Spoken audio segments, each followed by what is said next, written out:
देख रहे हैं प्रवासी संदेश। मधुमिता एक ऐसी महिला जिनके सर से 13 वर्ष की उम्र में ही पिता का साथ छूट गया था और वह अब अपनी मां के साथ अकेले रहने लगी थी। घर में कोई पैसे कमाने वाला नहीं था, जिसकी वजह से मधुमिता के घर में आर्थिक स्थिति बहुत खराब हो चुकी थी। लेकिन मधुमिता ने हिम्मत नहीं हारी। उसने एक प्लान बनाया और सोचा कि हमारे जैसी कई लड़कियां होंगी जिनके सर से माँ बाप का साया उठ चुका होगा, तो क्यों ना हम उन लड़कियों को कामयाब बनाने की कोशिश करें। फिर मधुमिता ने डोल्स डिलाइट संस्था का स्थापना की और उस संस्था के माध्यम से छोटी छोटी बच्चियों को डांस की ट्रेनिंग देने लगी और वह कारोबार धीरे धीरे बढ़ता चला गया और जो उन्होंने सपना कामयाबी का देखा था, आज वह हकीकत में बदल गया और उन्होंने सैकड़ों बच्चियों को कामयाबी के रास्ते पर लाकर खड़ा कर दिया है। आइए नजर डालते हैं हमारे संवाददाता महेंद्र कुमार गुप्ता की इस खास खबर पर। नमस्कार, मैं महेंद्र कुमार गुप्ता और आप देख रहे हैं प्रवासी संदेश। आज के खास मुलाकात में हमारे साथ हैं मधुमिता जी, जो महिलाओं को प्रोत्साहित करती हैं, डांस सिखाती हैं, महिलाओं को घर से बाहर निकलने की प्रेरणा देती हैं, जो आज के समय में नॉर्मल हो चुका है। उसी विषय पर हम जो जिस संस्था के माध्यम से ये काम करती हैं, उस संस्था का 28वां स्थापना दिवस 17 तारीख को है। हम उसी विषय पर बात करने वाले हैं मधुमिता जी से। आइए हम बात करते हैं आपसे।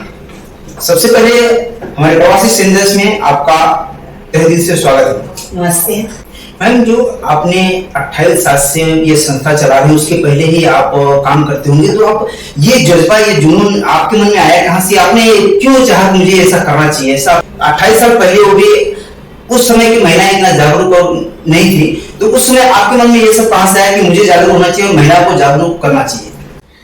ये हुआ क्योंकि मैं 13 साल उम्र में मेरे पिताजी गुजर गए जब मैं 13 साल थी और 14 साल उम्र से मैं ट्यूशन्स करके और अपने मतलब अपनी पढ़ाई, अपना खर्चा, क्योंकि मैं अकेली थी, भाई बहन नहीं, तो मेरी मम्मी को देखने, माँ को देखने वाली मैं अकेली थी। तो इसलिए वो जुनून मुझे 13 साल जब मेरे पिताजी गुजर गए, तब से 14 साल से मैं अर्निंग मेंबर थी घर की और 17 साल उम्र में मेरी शादी हो गई और 18 साल उम्र में मेरी माँ गुजर गई और पूरे जो फैमिली, मतलब मेरे हस्बैंड कुछ नहीं करते थे, तो जो घर का जो बोलते हैं ना डोर पकड़ने वाली मैं औरत थी तब के टाइम में 14 साल उम्र से। तो वो जोर, वो कॉन्फिडेंस या वो चीज़ मेरे अंदर, वो जुनून था। इसीलिए मैं जब वो टाइम में जब देखती थी औरतें, क्योंकि तब मेरे समय में औरतें डरते थे, अभी की नहीं टाइम डरते थे, बाहर नहीं निकलते थे, डांस के नाम से सबको चिढ़ आता था कि क्या डांस क्या चीज़ है। तब वो वक्त मैंने डांस को लेके सोचा, जब क्यों नहीं, ये तो एक कला है, ये कुछ और कुछ गलत काम नहीं है, तो हम क्यों नहीं अपने कला को प्रदर्शन कर सकते, हम क्यों नहीं सीख सकते, हम क्यों नहीं सिखा सकते।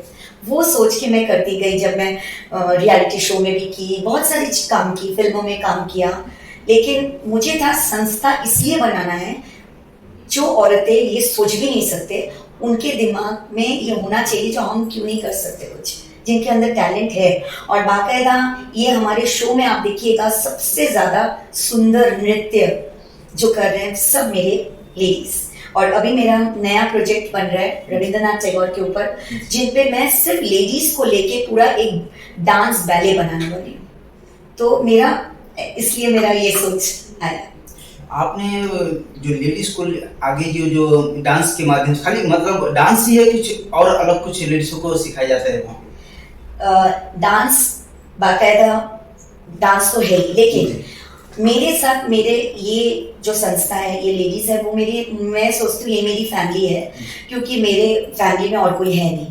तो मुझे ऐसा लगता है उन लोग को मैं इंस्पायर करती हूँ एज अ विमेन, एक औरत होके जो मैं स्ट्रगल करके आज मैं खुद खड़ी हूँ अपने पैरों में, तो वो भी मैं उनको सिखाती क्यों, कोई भी चीज़, क्योंकि हर औरत का घर से निकल के 2 घंटा भी क्लास में आना, तो वो 2 घंटे के लिए उन लोग को घर में बेटी का पढ़ाई या हस्बैंड का खाना बनाना, ये सब रेडी करके फिर वो लोग ये 2 घंटे के लिए यहाँ आते, तो उसके लिए भी ना, तो वो मन का जो बोलते हैं ना शक्ति, मुझे लगता है वो शक्ति भी मैं उनको देती हूँ। तो आपने 28 साल में जो शुरुआत किया, जो स्ट्रगल किया आपने अभी तक, वो कहाँ से शुरुआत किया, क्या क्या तकलीफें आई, या फिर आप लोगों आपको मदद कौन कौन की, कहाँ से सपोर्ट मिला? शक्ति तो मैं समझूंगी मेरे अंदर ही थी। और जितने भी घर से, जैसे मुझे शादी के बाद हस्बैंड का कोई सपोर्ट नहीं मिला था, वायलेंस भी बहुत सहन किया, लेकिन मुझे ऐसा लगता था नहीं मैं टूटूंगी नहीं, शायद ये माता रानी की कृपा थी, मैं कभी भी टूटी नहीं इसके वजह से।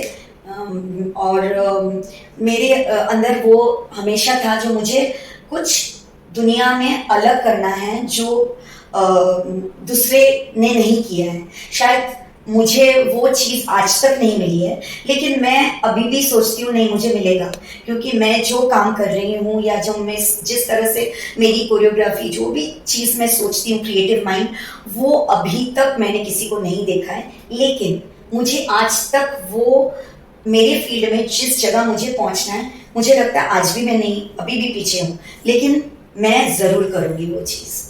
आप 28 साल से लगातार स्ट्रगल कर रहे हैं और महिलाओं को आगे ले जाने का और डांस के माध्यम से अलग अलग तरीके से आप महिलाओं को प्रोत्साहित कर रहे हैं, आगे लेके जा रहे हैं। लेकिन यहाँ पे सवाल ये खड़ा होता है कि 28 साल तक जो आपने किया है, उसके बाद फिर जो अभी आगे क्या करना है, और आपके जो डांस क्लास के माध्यम से, आपके संस्था के माध्यम से कितने लोग उस ऊंचाई को पार किए हैं, उस जगह पे लेवल पे पहुंच चुके हैं बच्चे? मेरे यहाँ से काफ़ी बच्चे जो हैं, जैसे यहाँ से यामी गौतम है, सुहासी गोराडिया है, दृष्टि धामी, ऐसे करके बहुत सारे लोग हैं जो मेरे संस्था से सीख के आज पूरे फिल्म एक्ट्रेस है, कुछ कोरियोग्राफर भी बन गए हैं। यहाँ से कुछ लोग अपने इंस्टीट्यूट भी खोल लिए हैं। सो यहाँ से निकल के उस तरह से ये लोग तैयार हो जाते हैं जो खुद के इंस्टीट्यूट या खुद का वजूद बना सके। क्योंकि मेरे डांस में मैं बोल सकती हूँ, आज मैं गारंटी या मैं इससे लिख सकती हूँ, जो मैं जिस डांस जिस तरीके से सिखाती हूँ, जिस एक्सप्रेशन सिखाती हूँ, क्योंकि आज बॉलीवुड में डांस में या रियलिटी शो में सिर्फ जिम्नास्टिक होता है मेरे तरीके से, क्योंकि उनको चाहिए आने से ही बोलते हैं तुम्हें समरसॉल्ट आता है या ऊपर लटकना आता है या झटकना आता है, यही हो गया डांस। डांस का मतलब अभी चेंज हो गया है। लेकिन आज भी डांस मतलब जो हम शुरू करते हैं तो धरती माँ को प्रणाम करके शुरू करते हैं, क्योंकि धरती में हम उस पे पैर रख के नाच रहे हैं। तो और एक्सप्रेशन जो आज की तारीख में कोई भी संस्था में सिखाते नहीं है, तो मुझे लगता है यहाँ जो सीखते हैं वो और कोई संस्था में नहीं सिखाया जाता है। अभी प्रेजेंट टाइम में आपके डांस ग्रुप में कितनी महिलाएं अभी ट्रेनिंग ले रही हैं? अभी ट्रेनिंग लेने वाले अगर गिनूं 100 के ऊपर है, 100 स्टूडेंट्स के ऊपर है मेरे संस्था में, और बाहर जो करते हैं वो भी 500 के ऊपर है। आपके डांस ग्रुप में इतनी महिलाएं अभी भी प्रेजेंट टाइम में ट्रेनिंग ले रही हैं, लेकिन अभी भी कुछ महिलाएं संकोच बस, कुछ उनको सामाजिक तकलीफें, परेशानियां, घर माँ बाप का दबाव, या फिर जो नहीं सोच पाते हैं इस सब के बारे में, उनके लिए आप क्या कहना चाहेंगे? मुझे तो ऐसा लगता है अगर मुझे कोई तरीका या कोई रास्ता मिले जहाँ मैं उन तक मैं पहुँच सकूँ और मैं बोल सकूँ, जैसे कुछ स्लम एरियाज हैं, कुछ ऐसे एरिया में मैं अभी तक कुछ एरियाज में कवर की हूँ और कुछ एरियाज में अभी तक मुझे पता नहीं कैसे जाना है, तो मुझे उन महिलाओं को हेल्प करना है जो है अंदर शर्माते हैं, आना नहीं चाहते हैं या झिझकते हैं। मुझे ऐसे मेरी इच्छा है अगर मुझे दूरदर्शन या कहीं से ऐसे कोई ऐसा जगह मिले जहाँ पर इंटरव्यू ले सकूँ और वहाँ से औरतों को मैं बुला सकूँ, या वहाँ मैं अपने इसमें बोलूँ जो अगर किसी में ऐसे है, मैं उसको ग्रूम करूँगी वो औरत को, और उसको एक प्लेटफॉर्म देना चाहती हूँ जहाँ पर, क्योंकि जितने रियलिटी शो और जो भी होते हैं वहाँ पर ऐसे लोगों को देते हैं जिनके पास टैलेंट है, जो लोग आ सकते हैं। मुझे ऐसा प्लेटफॉर्म देना है उन औरत को जिन लोगों को आना है और आ नहीं सकते। ये मेरा डिफरेंस है। कुछ मुसीबत यहाँ पे ये भी आ जाती है मैडम कि जिनके पास टैलेंट है, इच्छा भी रखती हैं, लेकिन घर से दबाव की वजह से नहीं आ पाती, या तो फिर पैसे की प्रॉब्लम की वजह से नहीं आ पाती। तो जिसके पास पैसे का प्रॉब्लम है वो इच्छा रखते हैं आने के लिए, लेकिन यहाँ पे उस वजह से नहीं आ पाती, उनके लिए क्या करना चाहता हूँ? उनके लिए यही मैं ऐसा कुछ अगर मुझे गवर्नमेंट हेल्प करे, या तो कुछ ऐसे जैसे हमारे फोक डांस, हमारे भारतीय फोक डांस अब्रॉड जाते हैं, बाहर शोज करते हैं, रशिया बहुत सारे जगह में शोज करते हैं हम लोग। तो अगर ऐसे हो कि गवर्नमेंट कुछ हेल्प करे और वहाँ से जो औरतें करना चाहते हैं, उनके फैमिली को भी अगर हम कुछ हेल्प कर सके पैसे से, और उनको मैं सिखाऊंगी विदाउट कोई पैसे नहीं लेके, और उनसे अगर कुछ करवा सकूं तो वही मैं इच्छा रखती हूँ। ये जो आप संस्था चला रहे हो उसका मेन उद्देश्य क्या है? संस्था का नाम जब मैंने शुरू किया था 28 साल पहले, छोटे बच्चे थे, इसलिए मैंने नाम रखा था डॉल्स डिलाइट। डॉल मतलब गुड़िया, तो छोटे बच्चों के हिसाब से मैंने रखा था नाम। और मेरे जो भाई है, भैया बुलाती हूँ, उन्होंने भी बहुत हेल्प किया है, तो उन्होंने बोला था तू बेटा ये नाम रख, तो डॉल्स डिलाइट डांसिंग ग्रुप रखा था, नृत्य मतलब जो ग्रुप, तो इस वजह से मैंने वो नाम रखा था। लेकिन धीरे धीरे 28 साल में मेरी गुड़िया लोग तो सब बड़े हो गए, तो फिर मैंने अपने डॉल्स डिलाइट के सब शाखाएं बनने, इसलिए फिर हमने उसका नृत्य विशाखा रखा, क्योंकि डॉल्स डिलाइट का शुरुआत डॉल्स डिलाइट से हुआ है और उसका उद्देश्य आपको बताया। लेकिन फिर मैंने देखा जैसे शाखा बढ़ते गए, तो मैंने उसका नाम रखा है नृत्य विशाखा। तो अपने शाखा बढ़ने की बात की तो मुंबई में आपकी कहाँ शाखाएं हैं और कितनी शाखाएं हैं? अभी फिलहाल मलाड में, गोरेगांव ईस्ट में 2 शाखाएं हैं और अंधेरी में 3 शाखाएं हैं। अभी प्रेजेंट टाइम में 3 शाखाएं चल रही हैं, और यहाँ पे चौथा। 4 शाखाओं के माध्यम से यहाँ पे जो महिलाएं जागरूक हुई हैं, वो यहाँ पर सीख करके जो उनको यहाँ से जो बेनिफिट फायदे मिले हैं, और वो यहाँ पे दोबारा आती हैं, तो यहाँ पे क्या रिप्लाई देकर जाती है? मुझे ये प्रश्न है कि मेरी जो एक छात्री है, महिला जो मेरे से 15 साल से जुड़ी है, वो है, मुझे लगता है उससे अगर आप ये सवाल, तो वो खुद अपने आप बोल सकेगी, जो आज वो 15-16 साल जो जुड़ी है इधर, उसने क्या सीखा है। जैसा कि नमिता मैम ने बताया कि यहाँ पे हमारे कुछ स्टूडेंट भी हैं जो कि उस कामयाबी को हासिल किए हैं, तो उसी सिलसिले में मैं बात करने वाला हूँ मैम से। क्या नाम है मैम आपका? मेरा नाम है निवेदिता महापात्र, और मैं मधु मैम के साथ 17-18 साल से जुड़ी हुई हूँ।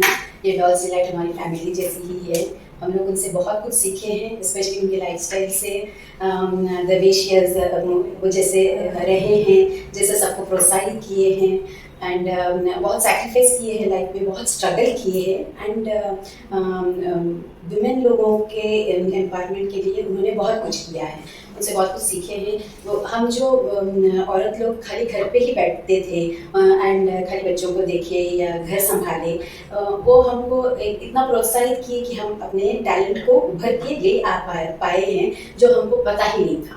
सो धीरे धीरे हमने डांस भी सीखा, फिर इतना इनकरेज किए कि मैंने अपने डांस, छोटा सा स्कूल है, बट उनके आशीर्वाद से एंड एनकरेजमेंट से अपने बिल्डिंग में ही, मेरे घर पे ही एक छोटा सा स्कूल खोली हूँ, एंड उसमें से मेरी बिल्डिंग वाले बहुत खुश हुए हैं औरत लोग, वो लोग आ रहे हैं, अभी सीख रहे हैं, एंड बहुत जन इवन थोड़ा ओल्डर वुमेन भी है, बट वो लोग फिर भी बहुत खुशी से सीख रहे हैं, अपने आप को टाइम दे रहे हैं और बहुत कुछ सीख पा रहे हैं। तो ये सब हम लोगों ने मधु से ही सीखे हैं, सो दैट हम अपने औरत के बीच में रह के ही हम लोग एक दूसरे की एनकरेजमेंट कर सकते हैं। जैसा कि मधु मैम ने बताया कि आप उनकी स्टूडेंट रह चुकी हैं डांस क्लास के बारे में, तो आप जब खुद से इनके पास आए थे, आपके पास गई थी?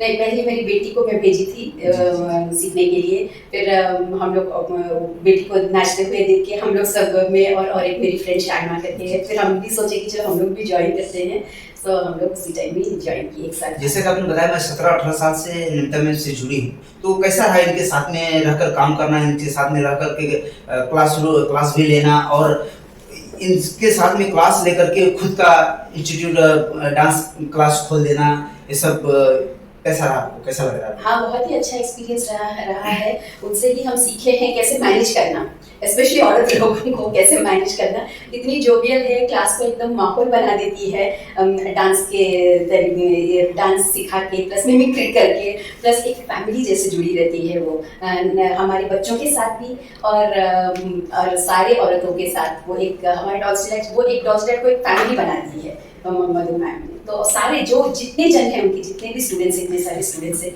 वो सब एक साथ में। क्या नाम हुआ मैम आपका, और इस संस्था से जुड़े हैं, और क्या कहेंगे इस संस्था के बारे में? मेरा नाम है रंजू राजेश झा। मैं एक सोशल वर्कर हूँ और काफ़ी सालों से मैं वैसे तो जुड़ी हुई हूँ, 10 साल से भी लगभग ऊपर हो गया होगा। परंतु मेरा इनके साथ जुड़ाव इसलिए हुआ क्योंकि जिस तरह से हम अपने भारत देश की भूमि में संस्कृति और सभ्यता को आगे बढ़ाते हैं, तो मैंने इस संस्था को देखा है कि हर संस्कृति, हर त्यौहार, हर सभ्यता को बढ़ाने के लिए हर बार एक ये नया चैनल, अपने चैनल के माध्यम से, अपने बच्चों के माध्यम से, पार्टिसिपेंट के माध्यम से जो यहाँ पर सीखते हैं, उनको अच्छे से साज सज्जा होती है, उनको सिखाया जाता है अपने कल्चर के बारे में। जन्माष्टमी है तो उसका एक अलग प्रारूप दिया जाता है, होली है तो उसका एक अलग प्रारूप दिया जाता है। इवन जो महिलाएं करवा चौथ वगैरह करती है, जो हमारे देश की संस्कृति है, उस संस्कृति को बढ़ावा देने के लिए इनका एफर्ट बहुत अच्छा रहता है। और ये कला और संस्कृति नृत्य के माध्यम से हर चीज़ को ज़िंदा रखती हैं और लोगों में एक उत्साह बनाए रखती हैं, जो कि बहुत अच्छा है। क्या योगदान आप उसमें मेंबर हैं तो आपका क्या योगदान रहा है, और जो यहाँ पे आपने देखा है, एक्सपीरियंस है, आपने जो महसूस किया है, उसके बारे में क्या कहेंगे? मेरा यही एक्सपीरियंस है और मैंने यही देखा है कि यहाँ की जो जितनी भी लेडीज़ है, खासकर मधुमिता जी हैं, निवेदिता जी हैं, और भी बहुत सारी महिलाएं हैं जो कि बहुत अच्छे अच्छे पोस्ट पर काम कर चुकी हैं, परंतु समाज को एक बोलते हैं ना, एक माध्यम चाहिए अपनी चीज़ों को, अपनी संस्कृति को बढ़ाने के लिए। तो नृत्य के माध्यम से मधुमिता जी ने इसको ज़िंदा रखा हुआ है। और जिन बच्चों में, जो मान लीजिए कुछ बच्चे ऐसे हैं जो फ़ीस नहीं भर पाते हैं, कहीं कहीं से हैं, लेकिन उनके अंदर में इच्छा दबी रहती है कि मैं उस डांस को करूं, एक प्लेटफॉर्म तक जाऊं, मैं टीवी पर दिखूं, तो उस सपने को साकार करती हैं मधुमिता जी और निवेदिता जी। कुछ हाउसवाइफ्स हैं जिनकी इच्छा दबी रह जाती है शादी से पहले कि मैं नृत्य करूं, मैं कला संगीत करूं, पर नहीं सीख पाती है। बहुत सारी फैमिलीज़ में होता है कि ये चीज़ें अच्छी नहीं हैं, ये सीख के तुम क्या करोगे। हमारे भारत में अभी भी ये सभ्यता है कि महिलाओं को नृत्य करना मना किया जाता है, कि नृत्य हमारे लिए नहीं बना है। परंतु इन लोगों ने इस चीज़ को नकारते हुए कि नहीं, महिलाएं हैं तो नृत्य भी करेंगी, संगीत भी करेंगी, और हम अपने शौक़ को ज़िंदा रखेंगे, आगे बढ़ेंगे। तो इनका ये बोलते हैं ना, एक बोल्डपना, जो एक साहसी एक प्रयास, मुझे ये अच्छा लगा कि हर इंसान को अपनी कला को और अपनी हॉबी को ज़िंदा रखने का अधिकार है, और उस अधिकार का कोई भी हनन नहीं कर सकता है। हम अपनी शौक़ को ज़िंदा रखते हुए अपना जीवन यापन कर सकते हैं। तो जो बच्चियां जो सीखना चाहती हैं डांस रूम, उनके फैमिली, उनके माता पिता उनको परमिशन नहीं देते हैं, उन लोगों को आप लोग कैसे मोटिवेट कर पाते हैं, कैसे साथ में मिला पाते हैं? जी ज़रूर। जिन बच्चों को या जिन फैमिलीज़ को, जिन हाउसवाइफ को, या जो बड़ी बच्चियां भी हो जाती हैं, उनको एक मन में दबा रहता है कि मैं डांस करूं, और उनको फैमिली से अलाउड नहीं रहता है, हम उनको पर्सनली कन्विंस करते हैं। और आज के डेट में हमारा जो ये डिजिटल मीडिया माध्यम है, डांस इंडिया डांस है, LID लिटिल चैम्प्स है, हुनरबाज है, हम दिखाते हैं ना, जब उसमें बच्चे आते हैं तो माता पिता को कैसे गर्व होता है। तो वो बच्चे वैसे ही वहाँ नहीं पहुँचते हैं, उनको भी बहुत सारी कठिनाइयों का सामना करके, चुनौतियों को पूर्ण करके वो वहाँ तक पहुँचते हैं। और किसी भी क्षेत्र में आगे बढ़ने के लिए चुनौतियों का तो सामना करना ही पड़ता है। बिना चुनौती के तो कोई और बिना चुनौती, बिना संघर्ष के तो कोई मंजिल ही नहीं मिलती है किसी को। तो हम भी उन चुनौतियों का सामना कराते हैं और लोगों को बताते हैं कि भाई अपने बच्चों में जो कला है उसको उभरने दीजिए और उनको आगे आने दीजिए। और जो इस संस्था का 28वां स्थापना दिवस मनाया जा रहा है, उसके बारे में दिशा निर्देश रहेगा, और क्या उसका प्रोग्राम के बारे में थोड़ा सा डिटेल से बताइए। मैं आपको बता दूं, जब इसका 25वां सालगिरह था, जो वार्षिकोत्सव जिसे कहते हैं, उस 25वें सालगिरह में सरोज खान जी आई थी, जो हमारे लिए बहुत ही गर्व की बात थी। उसके बाद उनका देहांत हो गया क्योंकि कोरोना काल आ गया था और काफ़ी सारे बहुत बड़े बप्पी लहरी हो गए। लता मंगेशकर जी का निधन हुआ है, बिरजू महाराज जी का निधन है, जो कि कथक के सम्राट थे। तो इन सभी को ये श्रद्धांजलि है, ये हमारा 28वां वार्षिकोत्सव। और बहुत ही कठिनाइयों के बाद ये 28वां वार्षिकोत्सव कर रहे हैं, क्योंकि बीच में 2 साल 3 साल जो ये कोरोना के बीते हैं, इनमें बहुत एफर्ट किया है। बहुत सारे स्टूडेंट छोड़ चुके हैं फ़ीस ना भरने के कारण, या बहुत लोगों ने क्लास नहीं ज्वाइन किया फिज़िकली, कोरोना के डर से ऑनलाइन सब आते थे। परंतु मधुमिता जी, निवेदिता जी का एफर्ट रहा, उन्होंने ऑनलाइन होते हुए भी इन सब चीज़ों को चालू रखा, और इसी संस्था के माध्यम से बहुत सारे समाज सेवा के कार्य इन्होंने किए हैं। और उसी का ये प्रारूप है, ये फल है कि हम फिर से बड़ी खुशी के साथ ये 28वां वार्षिकोत्सव मनाने जा रहे हैं बैंड्रा के सेंट एंड्रूज ऑडिटोरियम में शाम 6 बजे। और यहाँ पे सिने जगत के बहुत सारे ऐसे कलाकार आ रहे हैं जिन्होंने इसी नृत्य कला अकेडमी से, इसी डॉल्स डिलाइट से बहुत कुछ सीखा है, और वो एक अच्छे प्लेटफॉर्म तक पहुँचे हैं। तो हम लोगों में बड़ी ही खुशी और उल्लास का माहौल है कि हम 2-3 साल बाद ये वार्षिकोत्सव मनाने जा रहे हैं। तो आप सभी इसे ज़रूर देखें और महिलाओं के इस सराहनीय प्रयास को सफलता तक पहुँचाने का कार्य करें।